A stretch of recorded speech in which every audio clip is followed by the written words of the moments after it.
Today, we're going to take a look at a scenario where America forms an empire. So they will be colored in red for the entire video, and I kind of thought it would just be a good time to take a look at this possible scenario, just after all of the threats from Donald Trump about taking Greenland, the Panama Canal, or even turning Canada into the 51st state. But do remember, this is a fictional scenario for entertainment purposes only. I'm not saying that I support or don't support any of this. This is just completely fictional and non-biased. So, with all that said, let's get right into the scenario. So, after years of the United States pestering Denmark about purchasing Greenland, they very reluctantly do eventually decide to sell them Greenland. And after that, America has basically doubled their size on this map. Not in reality, though, because Greenland isn't this big. It's just the projection shows it being huge. But America is now pretty big. I mean, look at that on the map. I mean, it almost looks like it's the size of Russia when it's really not. This is just the first step in America's expansion. They now have their eyes set on Central America and the Caribbean, where they really want to take over the Panama Canal, and they're now going to do something that a lot of countries feared and really did not want them to do, and that is declare war on Panama. Panama is not giving up on their Panama Canal. They will not be giving it to the US, and so the US has no choice but to take it by military force.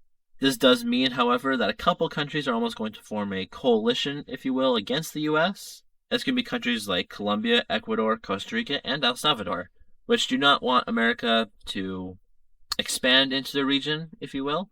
But there's going to be a couple other countries that join into this war, but not on the side of America and not on the blue team. Honduras and Nicaragua will join up together, and Venezuela declares war on Colombia. And now let's just get started with the fighting. So right away, Honduras will move their troops into El Salvador, and Nicaragua will begin to move their troops into northern Costa Rica and quickly take over the capital because they have no military. Venezuela will take over a lot of the eastern regions of Colombia, and the Americans make a landing in northern Panama and take over all of Costa Rica that, well, wasn't taken over by Nicaragua. They also begin to push southward. The Americans now make a landing in southern Panama, kind of to encircle the Panama Canal, which they now have a massive naval blockade over, which is making a lot of countries pretty mad because, I mean, this is a major shipping route. And now the Americans make a landing in northern Colombia. They kind of want to circle this region here, which I forget what it's called, but it's like a super dense rainforest and nothing can pass through it. And so basically the Americans encircle it, which basically means it's occupied by America, but there's no actual troops there. But nonetheless, they eventually take over all of Panama, and the canal falls. But this is not the end of the war, as America now begins to push through Colombia, which is one of their allies, but they declared war on them, so America shows no mercy. And it's at this point we see Ecuador just leave, and probably perfect timing too, as America has just reached their border. The Americans now spearhead over and capture the last major city of Colombia, and then push over and meet with the front line of the Venezuelans. Now, you might think this is the end of the war, but you're wrong, because the Americans now begin to invade the territory that Venezuela occupies and takes all of it over, and then pushes over into the border, and pushes over the border into Venezuelan territory, and takes over a good chunk of northern Venezuela. After taking over a little bit more of the northern territory, all sides will do a peace treaty. And now taking a look at this peace treaty, Honduras annexed all of El Salvador, and Nicaragua annexed the northern half of Costa Rica. Ecuador was forced to give over the Galapagos Islands to the Americans, just because they joined the war pretty much. And the United States did manage to take over all the Panama Canal, and turn the rest of Costa Rica, Panama, and the northern parts of Venezuela and Colombia into their own puppet state, which is basically just part of their country, but not like core territory. But now America is shifting their sights kind of northward. Canada and Mexico have both received massive tariffs from the US on goods and resources being exported from their country, and Canada, while their economy is feeling the effects of the tariffs, They are finding new buyers for the resources, such as Russia and China, and even finding markets in South America and Africa. So they're not doing as terribly as Mexico is. This is already a pretty crippling country, but even more so now that they have these tariffs implemented onto them. And because they can't withstand the pressure, America actually declares war on them. Now, a lot of the Western countries, including the UK and France, Germany and Canada, do not agree with America's expansionist policies right now, and they're even thinking of kicking them out of NATO. But nonetheless, America begins to focus their troops into Baja California and the northwestern regions of Mexico. They see a lot of success in taking over the peninsula, and they even begin a total war crossing over their entire border. They spearhead over and take over Chihuahua, along with its other major city, and they focus their efforts mainly along the Mexican coast, where they see most of their success. They eventually take over all of Baja California, and it is now that we actually begin to see some breakaway states. We see some cartel groups breaking out kind of in the southwestern regions. I'm not really sure where the cartels are located in Mexico, but there's just some rebellious groups over here. And then there's the Yucatan state, which will break away, but none of these are really going to do anything as the Americans are coming, and they are taking over a lot of land. And Mexico is pretty much done for. I mean, the Americans are almost at Mexico City. Never mind, they just took it. The Americans are in Mexico City, and that pretty much means the end of the war. And let's take a look at what this peace treaty might look like. And taking a look at this peace treaty, the Americans take over all of Baja California and other northern Mexican provinces. The cartel groups kind of get their own country in the west. The Republic of Yucatan is made into an independent nation. The rest of Mexico is very crippled and not doing so well. None of these countries are actually American puppets, though.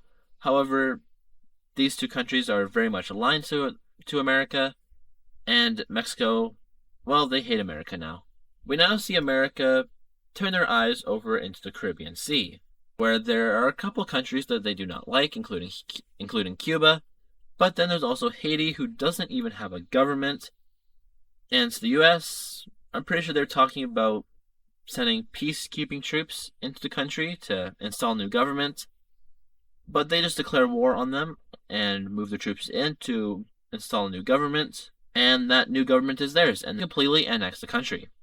Now, there is only one more country that America has really been talking about, and that is, of course, Canada. Now, this country is going to be very hard for America to invade, especially with their allies, but America does not care, and this was probably the thing that the world feared the most, and America declares war on Canada. And so over in Europe, we see many of the original NATO members and other Western European countries all declare war on the US in favor of Canada. We also see Mexico join this war, as well as Colombia and Venezuela. All these countries want to get back at the US for taking their land. Let's just get started with the fighting. America will push out from Detroit and Buffalo and take over most of southern Ontario, quickly taking over Toronto, and then pushing up towards Ottawa, where basically the entire Canadian army is located. And try to push over towards Montreal, but fail at that again. Down south, Mexico is actually seeing a ton of success in pushing into the United States, as most of their military is located up in southern Ontario, fighting off the Canadians. Venezuela and Colombia also see a lot of success in invading into this American puppet state, but their advances are halted once they reach the Panama Canal, where a large American army is located. We then see some countries actually joining on the side of the US, and those include Yucatan and the cartel country over here. They quickly kick out the Mexicans out of the US, and they also capitulate the country. They then send their forces down south to fight off this. They do quite well and take over most of Panama, but they are stopped here because of that rainforest mountainous region that I told you about earlier, and they'll have to fight them off later. But for now, America has to worry about the Europeans, who have just arrived, begin to invade into northern Maine. And after a couple more months of fighting, the Americans finally take over Ottawa and Montreal. Now, most of Canada's population is gone, but this really does not mean the end of the war, because they still have cities like Vancouver. Oh, well, not anymore, but they still have cities like Edmonton, Calgary, Regina, and Saskatoon, and Winnipeg, but those three aren't even on this map, so they're not as large, obviously, but they're still significant population centers, especially for Canada. But the Americans continued to push up into southern British Columbia, which means this area is super mountainous and rainforesty and super hard to traverse, but the Americans have basically the same stuff right here in Alaska, so it doesn't even matter. They take over Haida or however you pronounce this island, and they take over a ton of western British Columbia, completely cutting off Canada from the Pacific Ocean. They also begin to invade into the Yukon Territory slightly, but it's kind of cold here, so they kind of stop that. They also begin to push up towards Calgary. Like I said, it's really the last population centers in Canada. And so they take over Calgary, and they continue to spearhead up towards Edmonton, eventually taking over the city. The Americans continue to push over into Ontario, taking over quite a bit of land. Eventually, Europeans are pushed back out of the United States, and the US begins to push into New Brunswick, taking over most of the province, make that all of the province, and then begin to push into Nova Scotia and taking over PEI. They also take over the St. Lawrence region of Quebec, and the Premier of Quebec actually goes to Washington, and they say if they surrender now, if they can have independence, because, we all know about Quebec's desires for an independent nation, and so the president, being Donald Trump, agrees to this, and with that, a large French-speaking region of Quebec breaks away in the south of the region. This is definitely a huge blow to the blue team, because they just lost a ton of land. The Americans begin to push over into Western Ontario, and after seeing what Quebec just did, we actually see Alberta also break away. Lots of people here are not fans of the government in Canada, and so they just basically surrender and ask to join with the US, and soon after Alberta leaves, so does Saskatchewan. After that, that's pretty much it for Canada. They don't really stand a chance anymore, and so now peace talks are in progress. Americans really ramp up their taking back of their puppet state in the south. They really do not want to lose this, as they don't want any negative war score, if you will.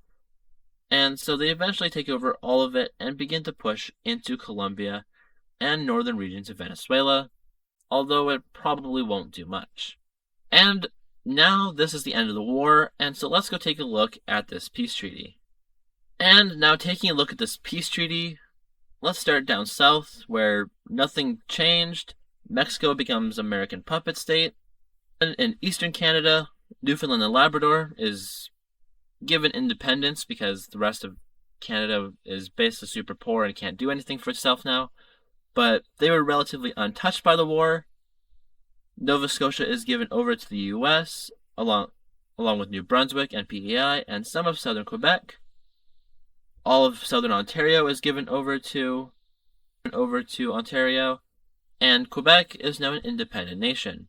The rest of Ontario is a new American puppet state, and Alberta and Saskatchewan are joined together kind of in an American puppet state, but they have a lot more autonomy than their other puppets. They're more like an independent nation that's just basically super pro-American.